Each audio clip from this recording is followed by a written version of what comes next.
Hello students, welcome back to your bio 24/7 students. I hope आप सभी लोग बहुत अच्छे होंगे, बहुत स्टडी कर रहे होंगे। चलिए आपकी स्टडी को और भी ज़्यादा अच्छी बनाने के लिए थोड़ी सी हेल्प मैं भी कर देती हूँ। आज बच्चों हम जो टॉपिक करने वाले हैं वो है ART from reproductive health class 12।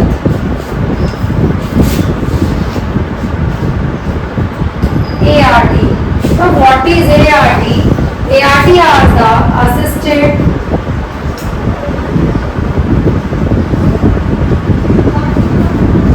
reproductive technologies।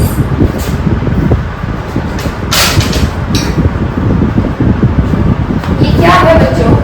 हमने इससे पहले जो लास्ट टॉपिक किया था वो अपना लास्ट टॉपिक क्या था बच्चों? वो था इनफर्टिलिटी। तो इनफर्टिलिटी में वो जो कपल थे बच्चे पैदा कर सकते थे लेकिन नहीं कर पा रहे थे, तो उसका कुछ क्योर या ट्रीटमेंट होना चाहिए। तो उन्हीं मेल्स और फीमेल जो कि इनफर्टाइल है उनका ट्रीटमेंट कैसे किया जाता है वो देख लीजिए। वो इस असिस्टेड रिप्रोडक्टिव टेक्नोलॉजी के अंदर आता है। तो बच्चों असिस्टेड रिप्रोडक्टिव टेक्नोलॉजी वो टेक्नोलॉजी है जिसमें वो इनफर्टाइल मेल और फीमेल्स को हेल्प करेंगे। तो यहाँ पर सबसे पहले हम पढ़ने वाले हैं इसका पर्पस क्या है। हेल्पिंग पीपल जो कि क्या नहीं कर पा रहे थे, conceive. Helping people to conceive, ये इसका पर्पस है।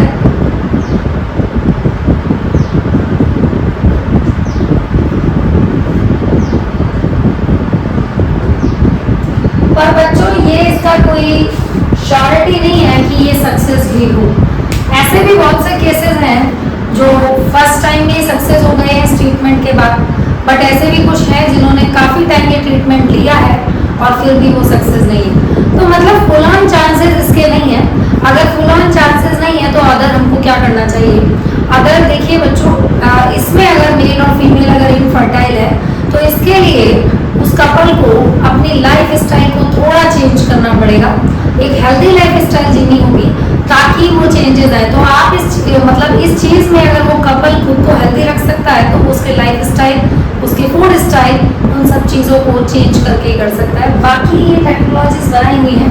इसमें आप पढ़ते हैं सबसे पहले IVF, और आपने ऐसे बहुत से सेंटर दिखे होंगे, बड़ी सिटीज में भी होते हैं ये, और जिनको वहाँ स्पेशली लिखा होता है IVF सेंटर। क्या है ये IVF? In vitro fertilisation.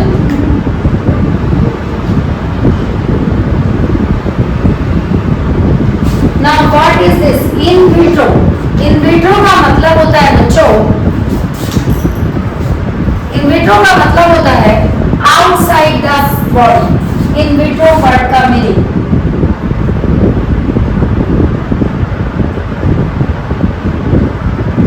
यानी कि फर्टिलाइजेशन बाहर कराया जाएगा बॉडी के। और यही अगर दूसरा वर्ड होता इन विवो तो वो हो जाता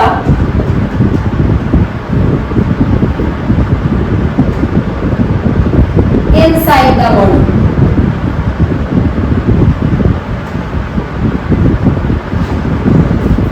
तो यहाँ बच्चों IVF जो टेक्निक है वो कैसे अप्लाई होती है उसको देखेंगे हम। एक मेल है, एक फीमेल। यहाँ पर मेल से क्या किए जाएंगे, स्पर्म, और स्पर्म का कलेक्शन किया जाएगा। वही दूसरी ओर जो फीमेल है उनके लिए जाएंगे ओवम और उनका भी कलेक्शन किया जाएगा।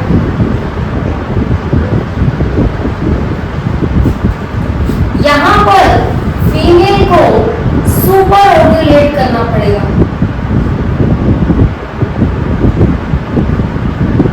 और उसके लिए फीमेल को दिए जाते हैं, फीमेल में सुपर ओव्यूलेशन होना चाहिए, उसके लिए फीमेल को FSH के इंजेक्शन दिए जाते हैं। वो होते हैं फॉलिकल स्टिमुलेटिंग हार्मोन। ये क्या करेंगे, ये कम से कम ओव्यूलेशन में 6 से 8 एग्स का फॉर्मेशन कर देंगे। अब इतने एग क्यों चाहिए? मान लो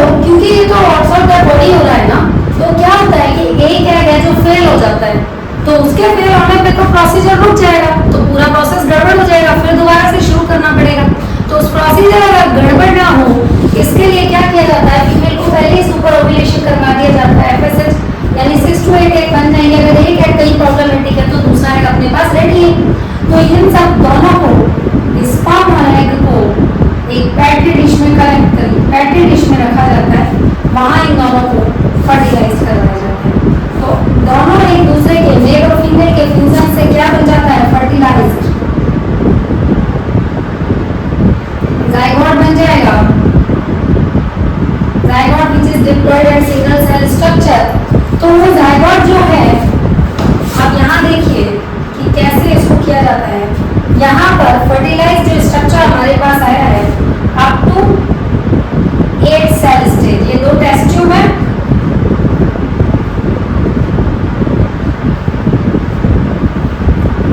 और यहाँ पे 8 सेल से मोर देन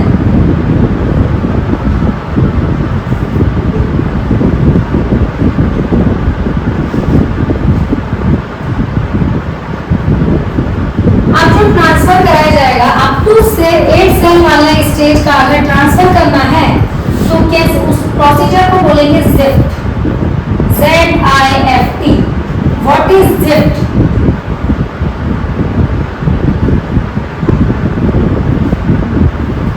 सो मैं यहाँ लिख देती हूँ ZIFT,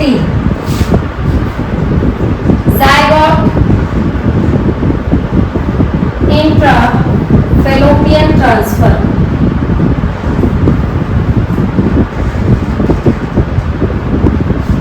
ये फैलोपियन में ट्रांसफर किया जाता है। वहीं दूसरी ओर मोर देन 8 सेल स्टेज ये होता है IUT,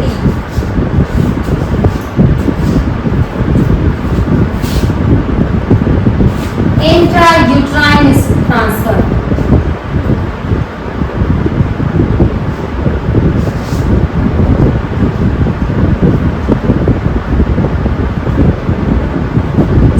फर्टिलाइज्ड स्ट्रक्चर अगर अप टू 8 सेल स्टेज है तो ज़िफ्ट प्रोसीजर अपनाएंगे,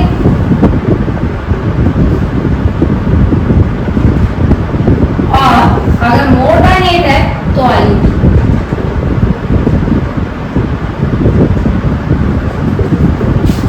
ध्यान बच्चों, इसे एक बार देख लीजिए।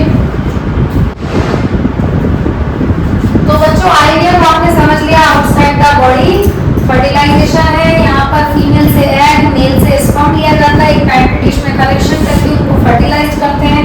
फर्टिलाइज स्ट्रक्चर जो बनता है आपके सामने, उस स्ट्रक्चर को आप ट्रांसफर करने का तरीका देखिए। अप टू 8 सेल है तो ज़िफ्ट, और उससे ज्यादा सेल का होता है तो इंट्रायूट्राइन ट्रांसफर। अब हम पढ़ेंगे ICSI, इंट्रासाइटोप्लाज्मिक स्पर्म इंजेक्शन। ये भी एक असिस्टेड रिप्रोडक्टिव टेक्नोलॉजी है।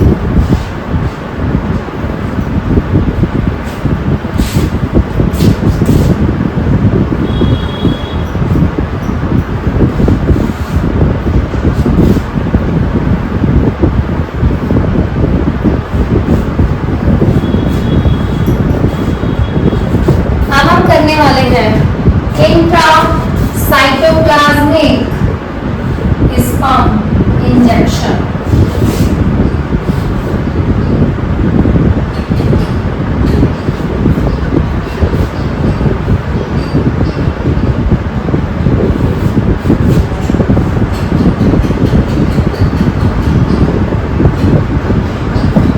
इसमें भी बेटा एक ओवा लेंगे, ओवा, और उसमें स्पर्म के इंजेक्शंस दिए जाएंगे। ये स्पर्म इंजेक्शन,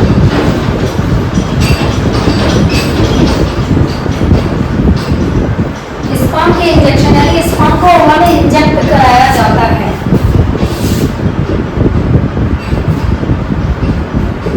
जैसे ही स्पर्म ओवा में इंजेक्ट हो जाएगा तो वो ओवा को फर्टिलाइज कर देगा।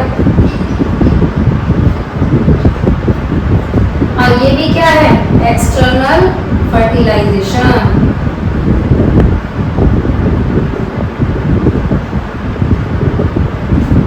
एक और टेक्नोलॉजी पढ़ लेते हैं हम, artificial insemination. Now what is artificial insemination?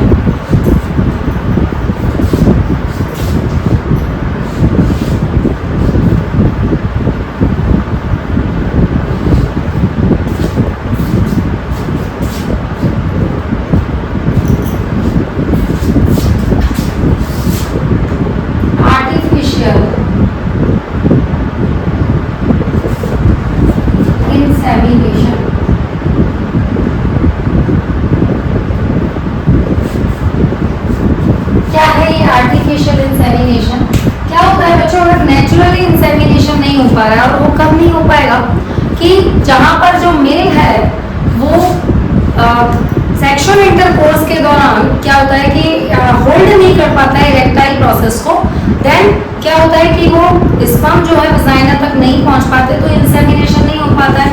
तो पूरा प्रोसीजर तक इरेक्टाइल नहीं होल्ड कर पाए, तो यानी कि males is fails to inseminate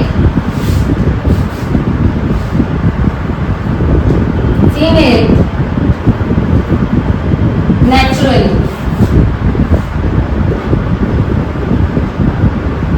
अगर ऐसे फीमेल नेचुरली प्रोसेस में नहीं, मेल फीमेल तक नहीं इरेक्टाइल प्रोसीजर में फेल हुआ है, फीमेल को इंसेमिनेट नहीं कर पा रहा है, तो क्या होता है इस प्रोसीजर में इंसेमिनेशन आर्टिफिशियल तरीके से करवाया जाता है, जहाँ स्पर्म को प्रिजर्व किया जाता है। सबसे पहले स्पर्म का कलेक्शन, फिर उनको प्रिजर्व किया जाएगा, और प्रिजर्व करने के लिए प्रोसीजर होता है क्रायो प्रिजर्वेशन। क्रायो प्रिजर्वेशन जो है, लिक्विड नाइट्रोजन लिया जाता है इसमें 196 डिग्री सेंटीग्रेड टेम्परेचर डिफरेंस, यहाँ पर स्पर्म को रखा जाता है। फिर जो नीली फीमेल है, जहाँ पर जिसको कपल जिनको बच्चे नहीं हो पा रहे हैं, वहाँ ये आर्टिफिशियल इंसेमिनेशन की प्रोसेस अपनाया जाता है। जैसे अगर मैं एग्जांपल दूँ तो विकी डोनर फिल्म मूवी सबने देखी होगी, नहीं देखी है तो उसमें यही है, उस फिल्म में पूरे में उसमें जो बताया गया है वो ये है कि स्पर्म जो है वो प्रिजर्व करके रखे जाते हैं, और जितने भी फैमिली है जो बच्चे नहीं हैं जिनके पास, उन कपल्स को काफ़ी बच्चों को हेल्प मिली थी उसमें। चलिए अब हम पढ़ेंगे gift. Now what is gift? एक और हमने जिफ्ट पढ़ा था, अब हम जिफ्ट पढ़ेंगे।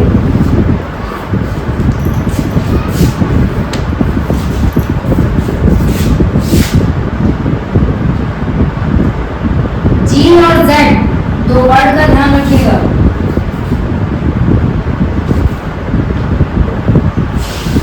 गैमीट इंट्राफैलोपियन ट्रांसफर,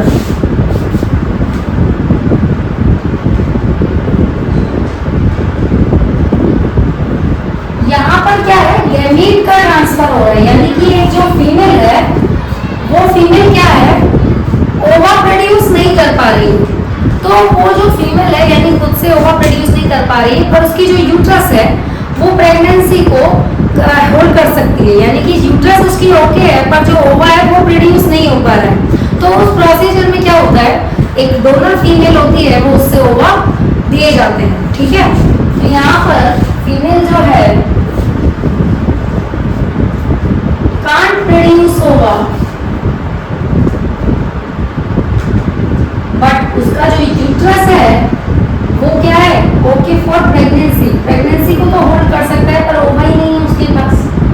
तो वो क्या करेगी, उस फीमेल को इस असिस्टेड रिप्रोडक्टिव टेक्नोलॉजी के थ्रू ओवा दिया जाएगा, एक डोनर फीमेल है वो भी, जो उसको ओवा देगी प्रेगनेंसी।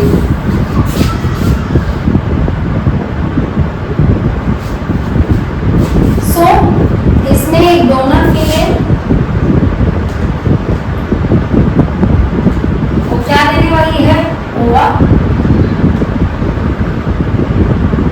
और मेल से क्या लेने वाले हैं हम, स्पर्म।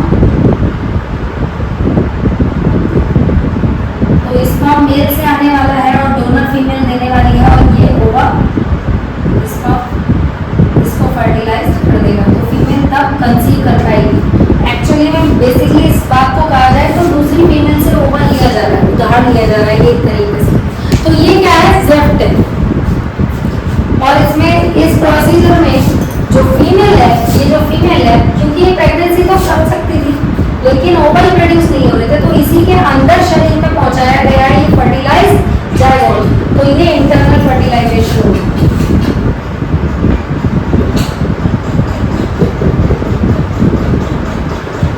अब हम बात करें सरोगेट मदर।